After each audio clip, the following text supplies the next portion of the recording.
Boa noite a todos. Estamos começando a 10ª e última live da nossa série Direito e Pós-Pandemia, realizada pela OAB Subseção Novo Hamburgo em parceria com a ESRS, Escola Superior de Advocacia do Rio Grande do Sul.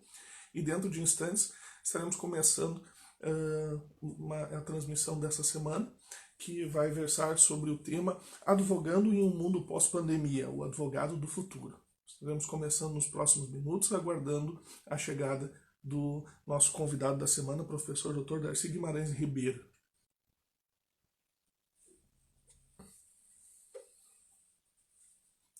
Então, o professor Darcy já está online aqui. Deixa eu incluir.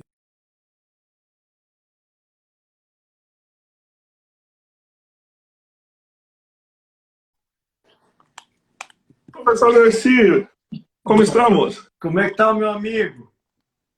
Tudo bem, professor? Deixa eu só regular o meu volume aqui. Tá, vamos lá. Vamos ajustar o volume aqui. Isso, agora está perfeito. Me ouve bem? Tá me ouvindo Estou bem? ouvindo bem, professor. Tudo tranquilo, tudo ótimo. E como é que estamos aí? Tudo certo? Dentro do possível? Tudo bem, graças a Deus. Tudo na santa Que ótimo. paz. Que ótimo. A gente vai aguardar um minutinho enquanto o pessoal... Sim, tá bem complicado. Sim, tá bem complicado. A gente vai aguardar um minutinho enquanto o pessoal vai entrando e daí nós já iniciamos o trabalho. Sem problema. Ajustando o enquadramento aqui. Meu querido amigo Dr. Hermes Zanetti, o nosso promotor lá em Espírito Santo, um dos processualistas de maior renome no Brasil. Indiscutivelmente. Gaúcho.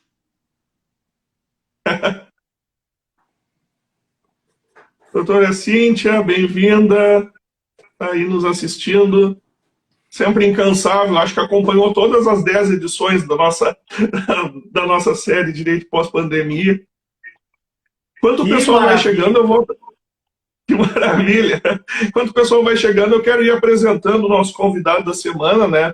Nós estamos, então, chegando na 10ª e última live da série Direito Pós-Pandemia, promovida pela OAB de Novo Hamburgo, em parceria com a ESRS, Escola Superior de Advocacia do Rio Grande do Sul.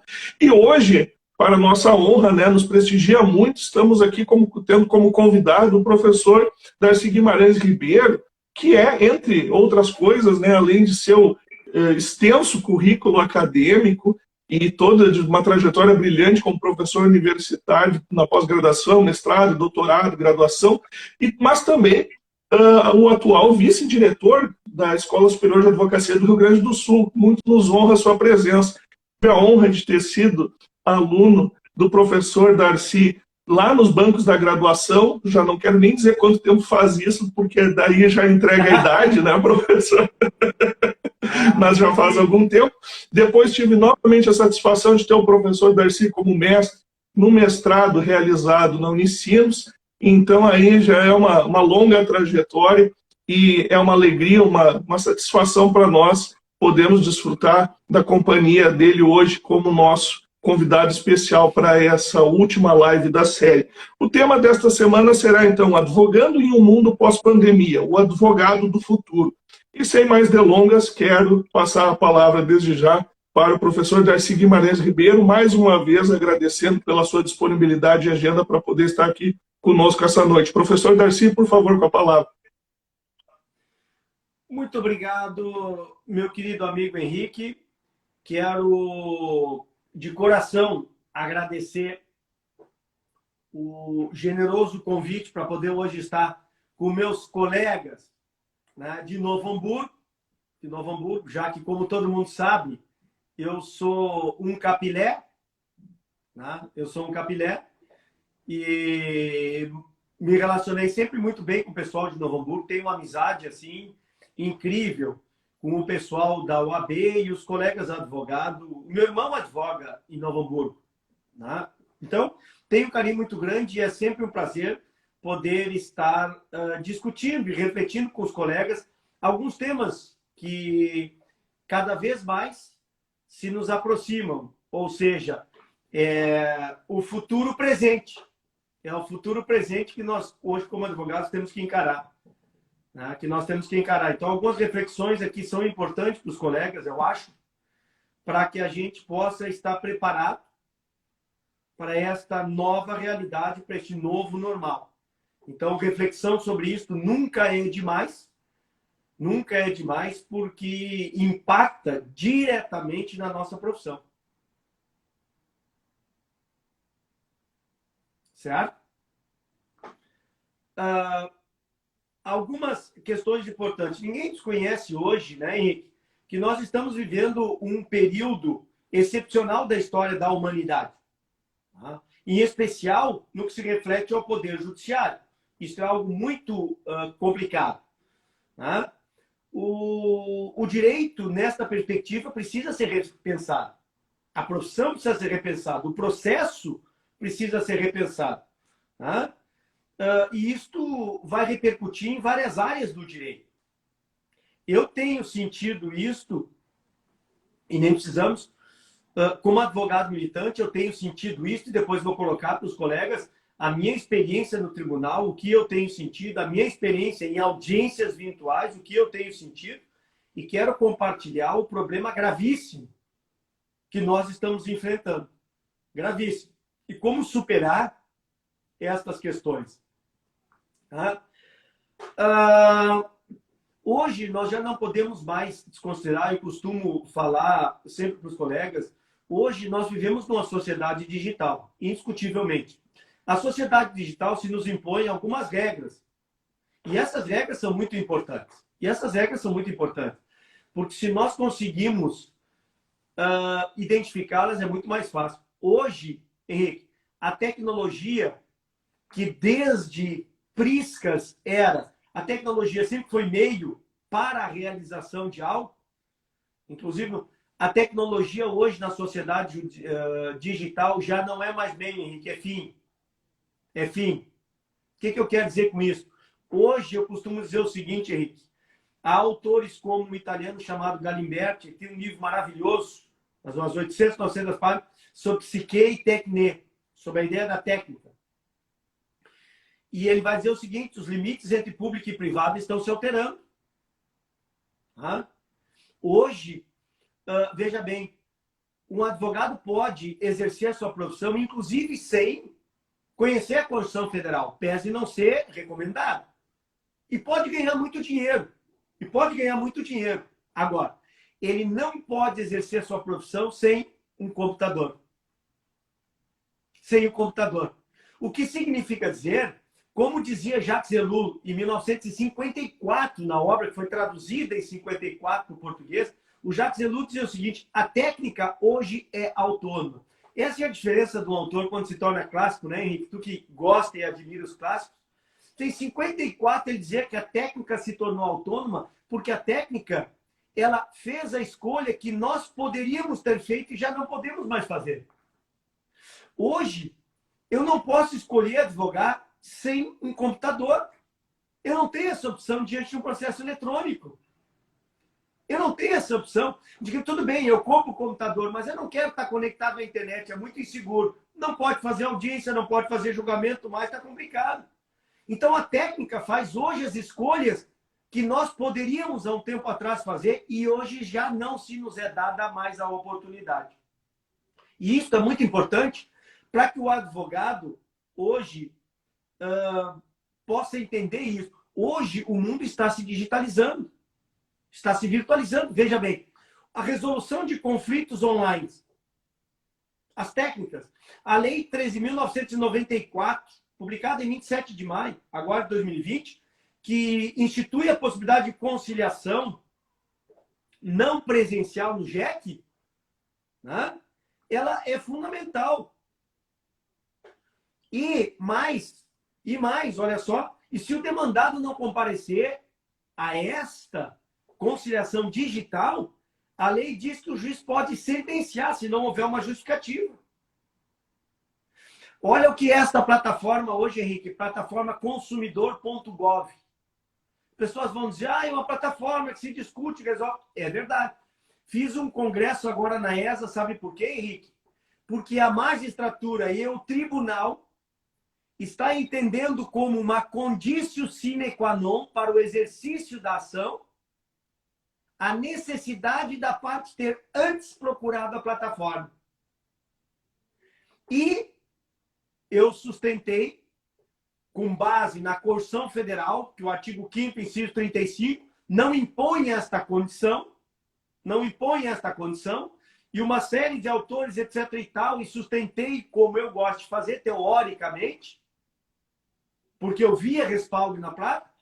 O desembargador, não interessa quem, depois veio lá e me cumprimentou e disse: Darcy, excelente a tua palestra. Tu tem toda a razão, mas nós não vamos aplicar. Por uma questão muito simples. Law Economics. Ou seja, o princípio da eficiência, a plataforma coloca que 78% dos casos são resolvidos na plataforma. Consequentemente, os juízes resolvem condicionar o exercício e veja, pode estar em recurso, o tribunal diz, tem desembargador que está suspendendo o julgamento do recurso e condicionando a parte aí para a plataforma comprovar que esteve lá para julgar o mérito do recurso. Então, vejam, a ideia de eficiência se sobrepõe a uma série de questões. Henrique, e isto é muito complicado. Veja bem, e só para dar um exemplo. Olha o que são as ODRs hoje. Online Dispute Resolution. Olha o que isso está tomando conta e cada vez mais. Eu não vou colocar, mas o que eu quero dizer é que os advogados têm que se dar conta disso. O Supremo Tribunal Federal editou uma medida que os trabalhos online para os funcionários supremos serão até 31 de janeiro de 2022. Até 31 de janeiro, trabalho online. Qual é o perigo da virtualização que eu vejo? A virtualização pressupõe identificar, a meu ver, né, os verdadeiros meandros da atividade jurisdicional, separando o que eu chamo do que realmente é relevante e daquilo que pode ser dispensado sem comprometer um efetivo resultado. Né? Por isso eu digo, aqui vale muito a experiência do advogado, Henrique. Do advogado. Por que do advogado? Porque o professor, ele pode te dar uma resposta, mas é a experiência do foro que vai selecionar aquelas que concretamente funcionam daquelas que teoricamente valem. Por isso Calamandrei dizia, já na década de 50, a praxe do foro é muito mais forte do que a praxe da lei. O que eu quero dizer com isso, meus amigos? Muitos elementos não objetivos são tão ou mais importantes na hora do juiz tomar uma decisão.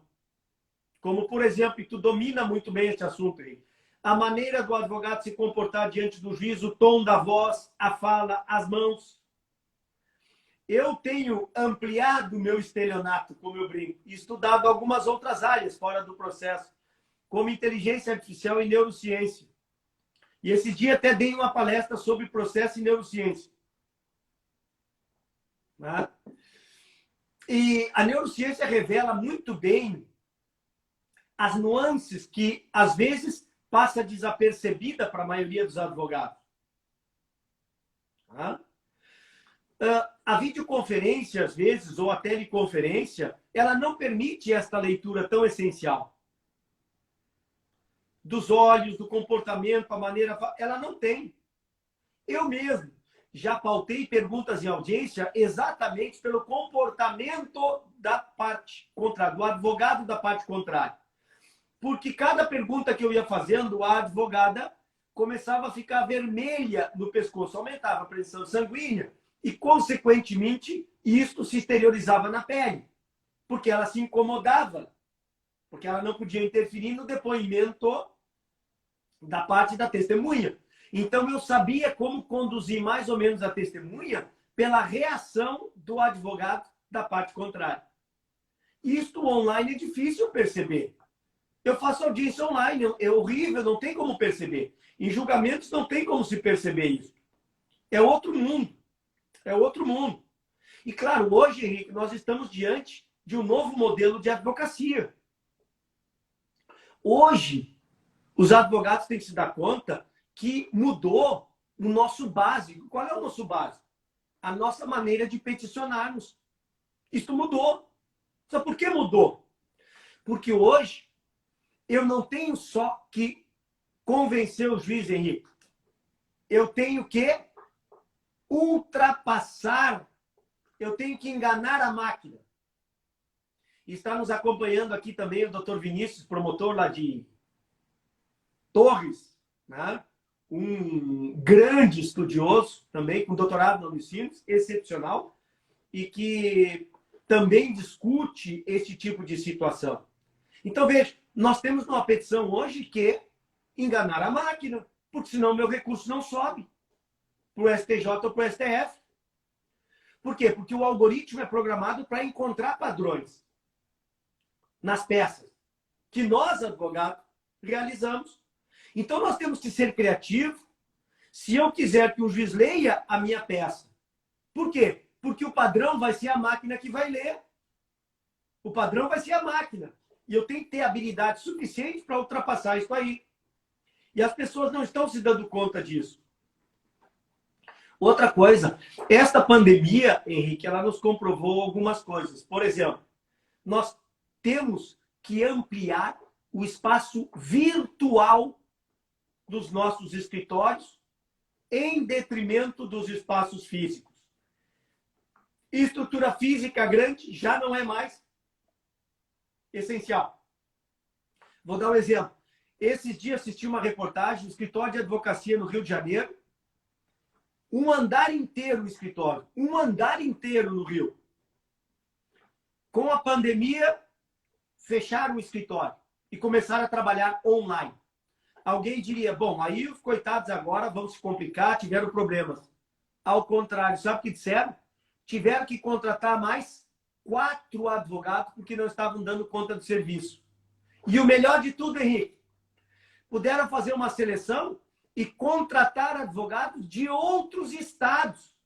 Contrataram uma advogada mineira de Belo Horizonte que trabalha no escritório com eles, com reuniões virtuais, atende clientes e ampliou a carteira de cliente. Isto as pessoas... Tem aspecto negativo? Claro que tem. Mas também tem um aspecto positivo.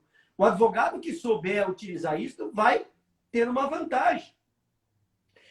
Há uma agilidade no mundo virtual que nós não estamos acostumados. O mundo físico não é tão ágil quanto o mundo virtual. Ou seja, a cultura da posse hoje deu lugar à cultura do uso. Eu não quero comprar e gastar no escritório R$1 milhão numa sala. Eu vou alugar e vou ter uma estrutura virtual muito boa, que economicamente é muito mais viável que a física. Acessar hoje é muito mais importante do que ter, Henrique. Usufruir tem mais valor do que comprar. Olha o que vale a nossa internet aqui quando não falha. Olha o que vale, já vou contar para vocês a minha experiência em audiências. Isto vale mais que um gabinete, hoje em dia, para o meu cliente. Porque eu ganho uma ação nesse sentido. No mundo virtual, a resolução de um problema reside quase que essencialmente em saber como encontrar na internet e nos livros virtuais a minha resposta. Para achar uma resposta num livro físico, Henrique, o que nós temos aqui atrás e tu aí, custa tempo. Num livro virtual, eu tenho uma biblioteca digital que eu disponibilizo para os colegas, está lá no site da OAB, são quase 5.000 volumes. O colega abre o livro, busca a palavra e te joga na página 170 e poucos do livro e tu encontra a tua reflexão de uma maneira muito mais simples. Demora minutos, o que para nós demorava dias. Querem ver um parâmetro? Quando eu me formei em 89 para achar uma jurisprudência, que eu demorava 1 semana de leitura sem fazer mais nada lendo julgados. E li ele, não. E li, hoje, eu ponho esse sistema de inteligência artificial que tem, até se vocês buscarem, CPC, lá no Planalto Básico, tu abre ali e vai aparecer, já em convênio com o Supremo, onde tu encontrar toda a jurisprudência específica dos tribunais superiores. Isso é fantástico. Isso é fantástico. O advogado hoje, Henrique, no mundo de pandemia, precisa saber colocar o seu produto no mercado. Mudou, mudou. Ou seja, nós temos que dispor nas redes sociais o nosso diferencial. Isso é essencial. Ou seja, mas cuidado, meus amigos, nós temos que ser atrativos sem sermos agressivos. Há uma diferença entre isso. Porque o advogado, eu aprendi em 32 anos de profissão, meu amigo, o advogado vive das relações que ele possui.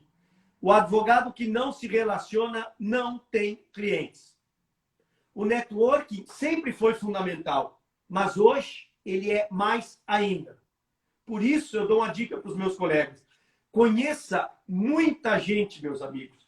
Gaste energia para criar rede de contatos. Pois quem não é visto, jamais será contratado. Não é nem lembrado. Né? Se as pessoas não conhecerem o teu potencial, não vão te contratar. Divulgue as tuas qualidades. Mantenha-se sempre atualizado.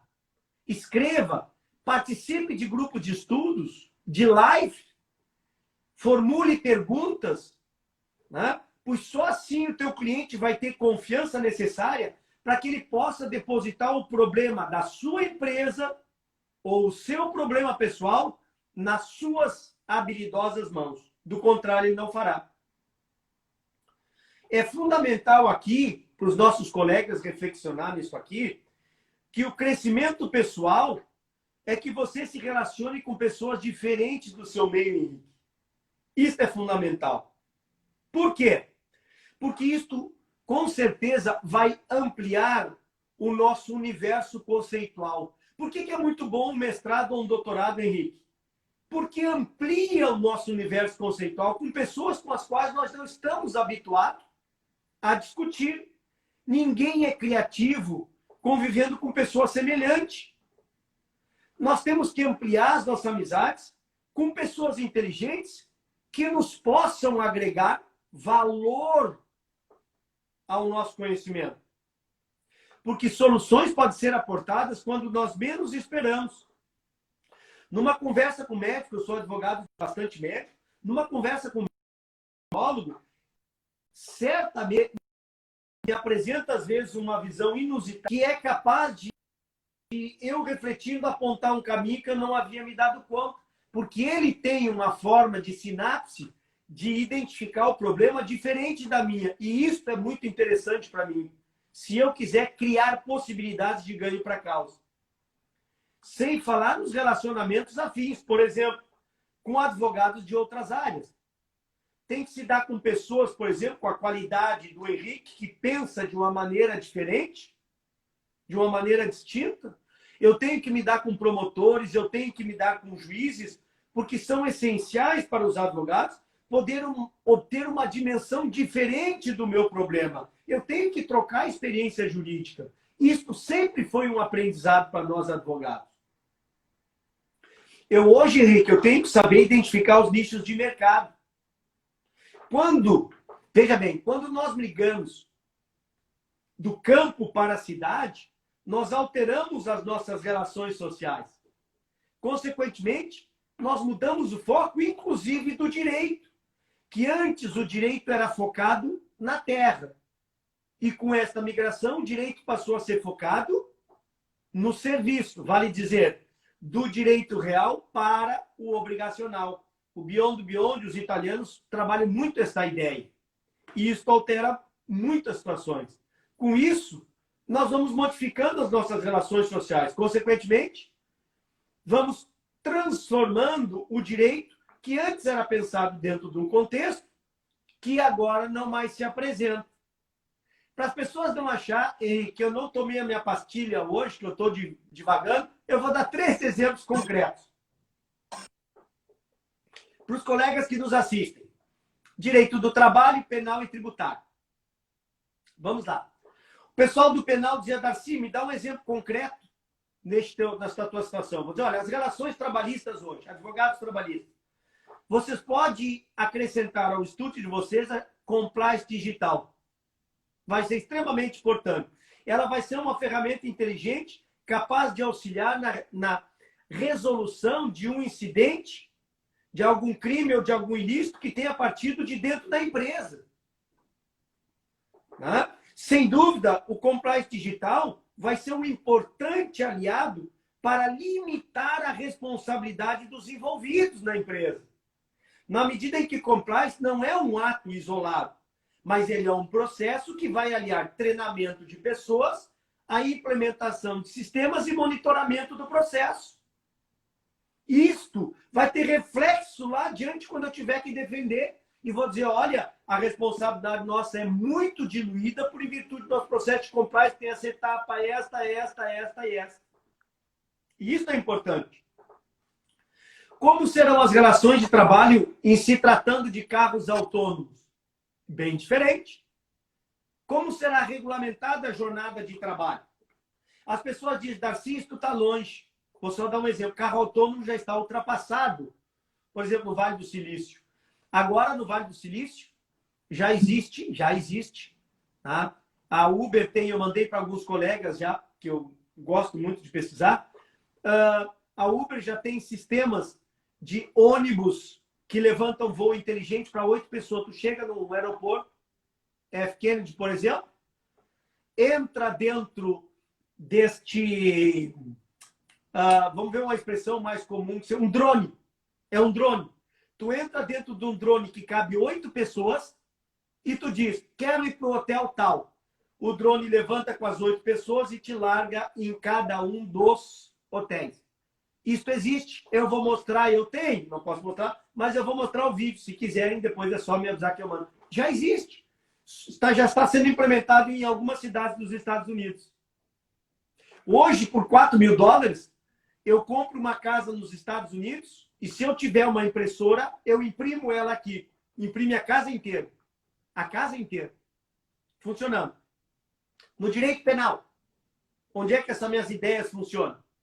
Nós temos que estar preparados, por exemplo, os penalistas, para combater os chamados cybercrimes.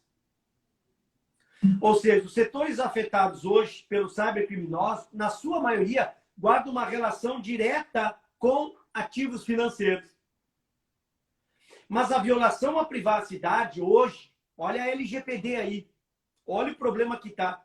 Violação à privacidade, inclusive de cunho sexual, como vazamento de dados sensíveis, os chamados cyberbullying, as determinadas modalidades de fake news, também ocupam a lista dos principais ilícitos da atualidade, cujo resultado, para um advogado penalista, vão depender de ferramentas digitais, do domínio. Olha só, vou dar alguns dados. A Norton Security chegou a reportar recentemente que no Brasil, né, se destaca em seu radar como um dos países com maior índice de cometimento de crime cibernético do mundo, concorrendo com China, Estados Unidos e Rússia. Olha só. Também é importante pontuar, a Microsoft chegou à conclusão, após um estudo promovido em 23 países, que cerca de 30% dos crimes são online hoje em dia. Estão ligados a amigos ou parentes das vítimas. Trata de uma surpresa para aqueles advogados menos avisados. Mas o que mais pode impressionar, Henrique, é que o grupo de maior exposição, de acordo com essa referência, compreende uma faixa etária entre 18 e 34. Ou seja, apesar de se tratarem de pessoas incluídas numa categoria jovem, como de maior acesso, e as demais mídias, e que, portanto, poderiam estar instruídas sobre esse perigo, são justamente as que são mais vitimadas. Vou dar um exemplo interessante, só para descontrair. Olha só. Vocês já ouviram falar do Second Life? Né? Aquele mundo virtual que as pessoas vivem no mundo virtual, trabalham no mundo virtual, fazem compras no mundo virtual. Né? Uma segunda vida. Vocês sabiam que os brasileiros foram os primeiros a burlar o sistema em 2008 e roubar uma moeda virtual que lá existe, que se chama Lindex. E essa ideia é equiparado ao dólar. Os brasileiros entraram e cometeram este crime. Ou seja, isto é crime? roubaram a moeda Lindex do Second Life? Onde é que está o tipo penal para isso? Não há. Então, e uma moeda equiparada a $1. Tem pessoas que gastam milhares de dólares nesse jogo. É um jogo milionário e altamente lucrativo. Tu imagina assaltar um banco digital do Second Life. Os brasileiros são bons, né? Eles não se deram conta. No direito tributário, olha que interessante no direito tributário. Oh, que honra, nossa querida amiga doutora Fabiana da Cunha Bart entrou, nossa secretária. É uma honra tê-la aqui conosco, Fabiana. No direito tributário, Henrique, olha só que interessante. Toda legislação relativa à importação e exportação de mercadorias, como o ICMS, vai ter que ser repensado. Deve ser repensado. Por quê? Nas medidas em que hoje as impressoras 3D imprimirão a sua compra. Tá? Imprimirão a sua compra. O que eu quero dizer com isso? Tá? Hoje existem empresas nos Estados Unidos que vendem ônibus, nos Estados Unidos inteiro. E as empresas estão tendo impressora 3D. Tu compra um ônibus, Henrique, chamado-se Oli. Oli é um ônibus, micro-ônibus elétrico, autônomo, usa a famosa inteligência artificial da IBM. Eu imprimo o ônibus e o ônibus sai andando automaticamente. Ele comporta 14, 12 passageiros. E ele é capaz de interagir com os passageiros sem interferência humana. Tudo com impressão 3D. A Local Motors da Fênix faz isso. Tudo isso é possível. Vocês imaginem, eu vou comprar todas as mercadorias que eu tenho. Eu comprei agora, por exemplo, não comprei da China, eu comprei um pendrive de 2 terabytes. Daqui a um tempo, quando eu comprar um computador da China, eu vou imprimir o computador e ele vai sair funcionando. Eu vou imprimir em casa. Como é que fica a questão de ICMS? Toda a tributação vai ter que mudar. As impressoras 3D vieram para ficar. Hoje, no Vale do Silício, se imprime alimento, Henrique. Se imprime alimento. Um nuggets impresso custa $100, ainda é caro. Por isso não está no mercado. Mas a tendência é chegar a $1 um nuggets nos próximos 5 anos. Eu tenho vídeo dos brasileiros que fizeram curso no Vale do Silício, provaram o nuggets e não conseguem ver a diferença. Eles imprimem ovo. Tu come ovo impresso, tu não vê a diferença. E a tendência nos próximos anos, meu amigo, imprimir alimentos. Já estamos imprimindo células. É o mais complexo que tem é imprimir uma célula do corpo humano. Daqui a uns anos, a tendência é imprimir corações, rins e fazer funcionar. Doutora Márcia Schwantes, né, a nossa ex-presidente de São Leopoldo, aqui nos dando a honra. Então, vejam, Henrique. Mas, para isso, todos nós precisamos estar preparados. As escolas de direito deveriam estar preparadas e não estão, Henrique. A reportagem que diz que daqui a 10 anos, 2030, os cursos de direito como conheceremos desaparecerão. Não serão mais os mesmos. Não haverá mais um curso. Agora, os professores estão tendo problemas porque universidades de São Paulo estão terceirizando correções. Quem inteligência artificial que está corrigindo prova, não é mais professor. Estamos chegando a isso aqui. Ou seja, o advogado do futuro, as faculdades agora do futuro, nós teremos que aprender a programar. Nós vamos ter que aprender um pouco de matemática e estatística. Eu digo para vocês o seguinte, olha, aquilo que nós conhecemos da modernidade, Henrique, entre ciência exata e ciência humana, está cada vez mais desaparecendo o que é ciência exata e o que é ciência humana. A nossa ideia tradicional de justiça, de uma justiça natural, hoje eu costumo brincar e dizer o seguinte, hoje nós temos uma justiça algorítmica. Uma justiça algorítmica. Podemos discutir se é melhor ou é pior, mas ela está chegando e cada vez com mais força. Na Estônia, eu estou num grupo de professores de neurociência, eu sou o único metido. Tá? No Brasil, nós temos um grupo de neurociência. E eu disse para eles, você está falando, porque agora estou falando de inteligência artificial, processo e neurociência. E aí eu dizia o seguinte, na Estônia, nos chamados juizados especiais de pequenas causas, até R$ 7.000, a pessoa, o advogado do autor, apresenta a inicial com a documentação, o réu, e sai a sentença. Não existe juiz. Não existe juiz desde dezembro de 2019. E está funcionando bem. Está funcionando bem. Na Estônia, só existem 3 funções que precisam de pessoas da administração pública, Henrique. O resto, tudo é digital. Separação, registro de imóveis, né? E mais uma que eu não me lembro. O resto, tudo é dispensável funcionário público. É tudo digital. Estônia. Ah, vai demorar. Estônia. Nós vamos ter que aprender, Henrique, o advogado, nós vamos ter que aprender jurimetria, engenharia judicial, arquitetura jurídica, coleta e organização de dados, nós temos que saber trabalhar com isso. Nós vamos ter que aprender a estudar árvores de decisão, linguagem LaTeX, nós vamos ter que saber isso, outros tipos de programação, ou seja, nós vamos ter que, os escritórios terão que aprender agora, no futuro, a lidar com toda esta gestão de conhecimento a seu favor. Porque não adianta tudo isso estar disponível na internet e eu não saber utilizar a meu favor. As escolas terão que fundir tecnologia, matemática e humanas. Né?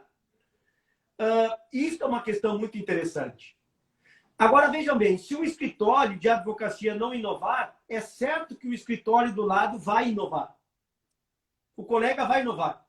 Ou seja, agora, uma coisa muito interessante, Henrique, não tem nada com autoajuda, é como eu estou pensando o futuro da nossa profissão com alguns livros que eu estou lendo de maneira diferente. A verdadeira inovação, eu tenho visto, Henrique, não é a tecnológica. A verdadeira informação está dentro de cada um de nós. Por quê? Porque a forma como cada um de nós trabalha é que vai fazer toda a diferença. Porque todo mundo tem internet. Todo mundo tem Instagram, todo mundo tem Facebook. Agora, poucos sabem tirar vantagem profissional disso. O diferente hoje, ele deve estimular o advogado. O advogado vai ter que fugir do padrão. Nós estamos acostumados com o padrão, Henrique. Há anos os advogados vêm me dizendo que conseguem fazer 70 ações num dia, 200 ações num dia. Eu fiz 15 recursos no dia. Isto não é advogar, isto nunca foi advogar. Isto nunca foi advogar. Mas se faz, isto vai desaparecer, o padrão vai desaparecer. O advogado está muito acostumado com o padrão, o juiz está acostumado com o padrão.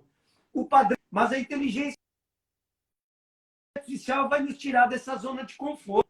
O advogado tem que agora estar estimulado. Nós temos que sair dessa zona de conforto em busca de desafio para melhorar nosso negócio. De hoje não significa ter uma estrutura física enorme ou inúmeros associados com o escritório de advocacia. Vou citar um exemplo para os colegas, porque eu tenho lido muito nessa área. Vocês sabiam que o Facebook, em 2012, foi vendido por $1 bilhão? 1 bilhão. Sabe quantos funcionários tinha o Facebook? 16. 16 quando foi vendido em 2012. Valia 1 bilhão. É isto que eu quero dizer para os colegas. A regra geral é que ideias disruptivas, ela nasce quando o advogado quer ser grande. Quando o advogado quer o seu lugar ao sol. E esta regra vale tanto para escritório quanto para pessoa, Henrique. Não há diferença. Né? Se imaginar que nós já estamos no topo, que o meu escritório é o melhor, que todo mundo me conhece, certamente isto não permite ideias inovadoras. Porque temos que ter ideias inovadoras portadoras de atividades disruptivas. Porque se a pessoa já é grande, por que romper com padrões do mercado? Porque para romper com padrões do mercado, eu tenho que romper com os meus padrões que já me levaram ao que eu considero o máximo. Mas eu vou cair. Kodak caiu, um monte de empresas que se achavam no topo, com o tempo foram caindo se não se adaptaram. Então, também, ser disruptivo hoje como advogado é apresentar uma solução eficiente para o meu cliente e com custo menor do que aquela que convencionalmente já existe. E custo aqui não é só econômico, é temporal, porque custa muito para o meu cliente litigar 3, 4, 8 anos. O CNJ diz que a média é 6 anos para ter uma sentença, uma execução, 7 anos. Então eu tenho que ter foco, eu vou sair disso aqui, vou pular algumas coisas, mas só para vocês verem o seguinte. Brian Chesky, o fundador do site do Airbnb, que todo mundo conhece, sabe? Ele disse uma vez, e isso para mim é muito importante, nós podemos advogar, e claro que ele não falava advogar, eu estou adaptando, mas vou falar na literal, como ele pensava. Ele disse, nós podemos trabalhar de 3 formas, usando a mão, usando a cabeça ou usando o coração. E ele dizia, a tecnologia vai substituir, já substituiu o uso das mãos com a Revolução Industrial lá atrás. Trabalho manual. E ela já está substituindo o trabalho da nossa cabeça. Muito substituído. Né? Mas dizendo, a tecnologia, né, jamais substituirá o trabalho que envolve, né, mais do que mão e cabeça. Ou seja, trabalho que envolve coração, empatia, relacionamento. Então, nós, advogados, nós temos que fazer o problema do nosso cliente virar o nosso próprio problema, para angariar a fidelidade e a simpatia. Todos nós sabemos, mas não custa lembrar, a nossa melhor propaganda é um cliente satisfeito. Nada supera isso. Nada. Nada supera isso aí. Né? Quando se acredita muito em alguma coisa, novas ideias vão brotar. Como é que funciona? Algumas reflexões sobre as cortes. Hoje, né, a pandemia foi um elemento catalisador em termos de justiça. Ou seja, as chamadas cortes online. O professor Richard Susskind tem um livro muito interessante sobre cortes online e o futuro da justiça. Só tem em inglês. Né? E ele já nos revela que em países como Canadá, Singapura e China já possuem modelo estruturado de funcionamento de tribunais online para questões de reduzida complexidade. Isso está chegando para nós. No Brasil, o uso dessas tecnologias agora está se aproximando. Nós já temos no Supremo Tribunal Federal, Victor, nós temos o Atos, né? Nós temos o Atos no STJ, né? E o Sócrates, que já estão mudando, toda a realidade do recurso especial. Mas isso se deve porque agora em 2009, saiu em outubro, agora em setembro, nós gastamos, sabe quanto a nossa justiça consumiu, Henrique? Dados do CNJ agora, de menos de um mês. 93,7 bilhões de reais o Brasil gastou com a justiça. E olha só, este não é o problema. O problema é que 91% desses 94 bilhões, 91% é pagamento de folha de pessoal. Nós temos 450 mil funcionários na Justiça do Poder Judiciário. E quase 80 milhões, 78,7 milhões de ações tramitando. Você sabia que o Conselho Nacional, com base nisso, o Conselho Nacional de Justiça lançou em 2019 a publicação do que ele chama de Inteligência Artificial e Poder Judiciário, na qual o CNJ destaca a necessidade inconteste de implementação de justiça digital para o Brasil. Já está a caminho, o CNJ disse. Né? O que o CNJ disse? Ele diz o seguinte lá nesta justiça digital, nesse documento. As áreas do direito e da tecnologia evoluem simbolicamente a cada dia. E para fazer frente, diz ele, a esta era digital, uma sociedade que ele chama de rede, para usar o Castelo, né? O judiciário precisa, diz ele, ser dinâmico, flexível e interativo. O mundo digital exige justiça digital, célere, dinâmica e digitalmente conectado. Deixa eu te perguntar, Henrique, eu estudo o processo há 32 anos. Há 32 anos estudo formas daquilo que o Peirano, que o Ramiro Podetti dizia no livro clássico. A essência de um processo é ele ser rápido, barato e eficaz. Agora eu te pergunto, Henrique, a justiça artificial não produz um processo mais rápido, mais barato e mais eficaz? Exemplo do Rio Grande do Norte, Poti, Jerimum e Clara, Radar, Tribunal de Justiça de Minas Gerais. Doutor Zeno Pereira, é uma satisfação, Zeno. Sabe o que acontece, Henrique? Esses processos, em termos de CDA, execução fiscal, que é o nosso nó, Minas Gerais aposentou todo o setor que fazia penhoras online, todos os funcionários foram, porque a inteligência artificial, o trabalho que demorava 15 dias, hoje ela faz em 3 segundos, com uma acuidade infinitamente maior. Né? E isso é muito importante. Né? Vejam bem, mais umas reflexões finais sobre o funcionamento da justiça. Como é que eu vejo essas audiências virtuais? Isto é um problema, essas audiências virtuais. Será o futuro? Será. Mas ainda sou daqueles que sustentam que a audiência virtual depende, por dispositivo de lei federal, por dispositivo da Constituição, regimento interno do Supremo Tribunal Federal, artigo 250, inciso 2º e 3º, ato normativo 01 de 2020 do Tribunal de Justiça do Rio Grande do Sul, diz que essas videoconferências, esses julgamentos com videoconferência, depende da opção exclusiva dos advogados. Se os advogados não quiserem fazer, o juiz não pode obrigá-los. Eu tenho interposto, às vezes por semana, Henrique, petições de agravos internos do tribunal para que não se realize, porque eles estão realizando, inclusive, sem videoconferência, Henrique. Há 2 semanas atrás, eu tive julgamento numa das câmaras em que era uma apelação sem videoconferência. Fiz um agravo interno, coloquei, viola o princípio da Constituição Federal, o princípio da publicidade, em primeiro lugar, só pode ter acesso quem está credenciado. Segundo, viola o contraditório, porque o advogado não pode participar, vai ter que mandar por escrito. Eu não tenho a garantia de que foi lido, que eu posso influenciar. Viola o artigo 10, 9º e 7º do CPC, né? Além do artigo 5º, inciso 55, do contraditório.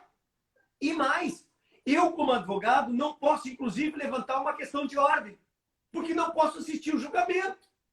Isso é de um Tribunal de Justiça, a Corte Constitucional da Colômbia, inclusive citei, Corte Constitucional da Colômbia anulou este julgamento. Anulou. Eu tive uma audiência quinta passada, uma das audiências mais complicadas para mim nos últimos anos. Uma das audiências mais complicadas. E ela foi online. Importantíssima, pessoas extremamente importantes, etc. e tal. Não vem ao caso quem é. Um depoimento pessoal que eu me preparei, 54 questões no depoimento pessoal. E vejam como advogar é importante. Eu não tinha me dado conta disso nas minhas palestras. 54 questões. Uma discussão, o juiz indeferia, o juiz não tinha. Eu digo, doutor, o senhor não delimitou o tema probando, isso é essencial, porque eu queria deixar registrado, porque depois, caso a sentença não me fosse favorável, era certo o cessamento de defesa, porque eu quis perguntar sobre isso, o juiz disse que eu não provei. Mas até aí tudo bem. O Ministério Público interviu, o Ministério Público estava intervindo, também podia perguntar. Sabe o que aconteceu? Terminou o depoimento pessoal da parte, eu perguntando para a parte contrária, o Ministério Público começou a perguntar. Perfeito. E ninguém se deu conta que o magistrado, saiu o vídeo do magistrado, o Ministério Público fez quase 30 e poucos minutos de pergunta. Excepcional. E as respostas destruíram o pedido do autor. Depois que ele terminou, 20 minutos, 30, e aí todo mundo, sabe julgamentos virtuais hoje para a sessão espírita. Alô, seu juiz, o senhor está aí? Se o senhor estiver, fale. Fale, seu juiz, se o senhor estiver, fale. E o juiz não falava. E nós assim, doutor, fale. Alô, alguém aí? Esperamos todo mundo 15 minutos conversando, falando de 15 minutos depois. E o meu telefone, daqui a um pouquinho, começou a tocar. E a audiência não atende. Mas como tocou a 4ª vez, nós estávamos esperando o magistrado, eu resolvi atender. Era a secretária do juiz, dizendo, doutor, caímos. o nosso sistema todo caiu e não foi gravado todas as perguntas do Ministério Público. Não ficou gravado, não tinha nada, etc. e tal. E agora, meus amigos, olha o prejuízo. Já sabe todas as perguntas, vai preparar todas as respostas. Vocês imaginem, porque agora ele remarcou. Então, agora fiz uma petição de 10 páginas, mostrando, inclusive, decisões agora do CNJ, no julgamento de São Paulo, que se o advogado não quiser fazer audiência oitiva de testemunha, se ela não estiver presente, o juiz não pode realizar. Porque, veja bem, tu imagina o prejuízo incomensurável para a defesa do meu cliente se tivesse ouvido uma ou duas testemunhas e tivesse caído. E as testemunhas não podem se comunicar, e aí daqui a uma semana julgamento, vocês acham que as testemunhas não conversariam uma com a outra? Olha o prejuízo que isto gera às vezes. Claro, não houve responsabilidade do magistrado, não teve culpa nenhuma. Agora, cara, como eu aleguei, porque sim, doutor, o senhor está totalmente isento de culpa, exceto por não ter avisado tempestivamente. Porque quando caiu, poderia ter ligado, porque tá o número do advogado está na petição. Podia ter ligado e dito, doutor, caímos. Não comece as perguntas até nós tentarmos consertar, porque quando cai, o mínimo que tu pode fazer, em sendo o que comanda o espetáculo, é avisar as outras partes. É avisar todo mundo que está na audiência. Mas tardou 30, 40 minutos. Prejuízo. E aí o Ministério Público vai ter que fazer todas as perguntas de novo. Tudo está... Fez uma petição também para transferir, está indignado. Porque, claro, agora toda a estratégia toda foi tudo revelado. E agora? E agora? E as pessoas não se dão conta. E vejam que ninguém teve culpa. Foi o próprio sistema do Foro Central de Porto Alegre que caiu. E ninguém foi avisado. Deveria ter um sistema de que quando cai, botar na tela. Olha, o sistema do magistrado caiu. Pô, todo mundo para. E é simples de fazer, mas ninguém se lembra. Para te ver que como está todo mundo engatinhando nessa área. Só que não podemos melhorar o sistema às custas de violação de determinados direitos fundamentais. Não era uma ação urgente. Não é ação urgente. Pode esperar. Eis o prejuízo. Eram essas as minhas reflexões, doutor Henrique. Me coloco à disposição dos colegas, porque sei que o prazo é de 1 hora. Já falei 50 minutos, fico à disposição. Quero agradecer mais uma vez a oportunidade de poder refletir com os colegas esses temas que, para mim, são muito importantes, que é o dia a dia da minha profissão, e eu, particularmente, gosto muito do que faço, me preocupo muito com os colegas. Costumo dizer o seguinte, porque se nós não estudarmos, o advogado vai exercer a sua profissão de joelhos e não sobre os pés. Só o estudo, Henrique, permite que nós possamos fazer valer o artigo 133 para defender o cidadão. É com muito estudo, com muita reflexão e com muito diálogo entre nós. Parabéns pela iniciativa, por permitir o diálogo, Henrique, por permitir que nós, advogados, possamos cada vez mais nesses diálogos crescer. Muito obrigado pela atenção, Henrique. Professor Darcy, em meu nome, em nome da subseção, em nome, com certeza, de todos que estão nos assistindo e que vão nos assistir depois, porque vale lembrar que fica registrado esse vídeo ali na plataforma IGTV da OAB Subseção Novo Hamburgo. Eu quero lhe agradecer demais pela disponibilidade de ter estado conosco nessa noite e pela sua fala, que foi absolutamente sensacional. Eu tenho certeza que todo mundo que assistiu gostou muito e que vão recomendar para que quem não pôde assistir ao vivo, que vá depois assistir pelo Instagram, pelo IGTV. Realmente nós estamos aí chegando num momento de muitas dúvidas. A pandemia parece que tornou isso mais urgente e mais evidente. Algumas transições que a gente talvez estivesse esperando que fossem ocorrer em questões de anos e de maneira um pouco mais harmônica e mais suave, elas estão se tornando impositivas e aceleradas por uma questão até de necessidade. E é exatamente como o senhor falou, a gente precisa, de alguma forma, se adaptar a tudo isso. Mas quero lhe agradecer demais pela objetividade, pela clareza, pela riqueza, né, de informações trazidas e de conteúdos. Eu tenho certeza que eu falo também pelos demais que estão assistindo, que se dependesse da gente, nós gostaríamos de ficar mais uma hora aqui. Infelizmente, né, brincando um pouco com aqueles riscos que alguns analistas veem na inteligência artificial, o Instagram é uma dessas plataformas, né, um desses robôs um pouco indelicados. Ele conta ali uma horinha de live e ele gentilmente nos expulsa automaticamente. Não dá nem o tempo da gente ficar um pouco mais conectado, né? Então eu costumo brincar que o Instagram é um presságio ali dos potenciais riscos de uma inteligência artificial pouco generosa com os humanos. Então, infelizmente, a gente não tem a opção de estender para além, né, de uma hora de duração, mas agradeço demais, né, em nome da subseção, agradecer demais também a parceria sempre indispensável da Escola Superior de Advocacia do Rio Grande do Sul, que faz um trabalho belíssimo. O professor Darcy Guimarães é o atual vice-diretor da escola, uma gestão que faz um trabalho belíssimo nessa entidade e que promove o tempo todo, né, uma grande quantidade de atividades, de cursos, palestras e eventos que eu recomendo e que vale a pena para todos os advogados que estejam sempre acompanhando e antenados com o que é trazido pela escola, porque realmente é inestimável o valor que tem nessa época em que a questão da atualização profissional é tão importante, tão urgente e tão constante, né? A gente nunca está realmente pronto na nossa formação. A nossa formação profissional é sempre um trabalho em andamento. Professor Darcy, nós temos aí 2 minutinhos para suas considerações finais. Ora, quero dizer que foi uma satisfação muito grande. Quero parabenizar aqui a doutora Regina, tua mãe, minha colega de conselho, mandar um beijo, um abraço para ela, para a doutora Delma também, a Franciele, que está aqui, a nossa colega, professora, também coordenadora do curso aqui da UBRA de Canoas, dizer que é um prazer muito grande. Tá?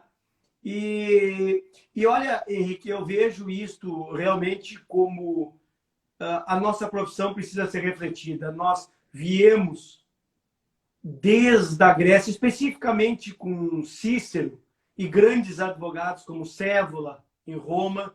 A nossa profissão não vai desaparecer. É certo que não vai desaparecer, mas nós temos que nos adaptar, nós temos que refletir sobre a realidade. Não é à toa, hoje mudou e eu abomino. O que abomino? Hoje vocês recebem, os mais novos recebem o diploma formado em Direito. Não gosto disso. Os nossos diplomas estão formados bacharéis em Ciências Jurídicas e Sociais. As ciências sociais são fundamentais. E aquele que compreende a sociedade dentro da qual nasce o direito tem vantagem. Tem vantagem. Tu sabe melhor do que ninguém porque tu reflete a sociedade nos teus estudos, nos teus escritos e nos teus livros de maneira muito boa, Henrique. Então, aconselho as pessoas realmente a poder refletir a nossa sociedade dentro desta perspectiva. Mais uma vez, muito obrigado, meu amigo. Mais uma vez, professor, muito obrigado pela disponibilidade, pela sua palestra sensacional, nossos agradecimentos. E nos despedimos, né, depois dessa série de 10 lives sobre o tema direito e pós-pandemia, lembrando que o conteúdo fica armazenado junto com as palestras anteriores no IGTV da plataforma Instagram, no perfil da OAB Subseção Novo Hamburgo. Muito obrigado a todos pela atenção, uma boa noite. Até mais, professor Darcy. Mais uma vez, muito obrigado a todos os presentes, nosso agradecimento. Muito obrigado pela presença. Boa noite. Eu que agradeço.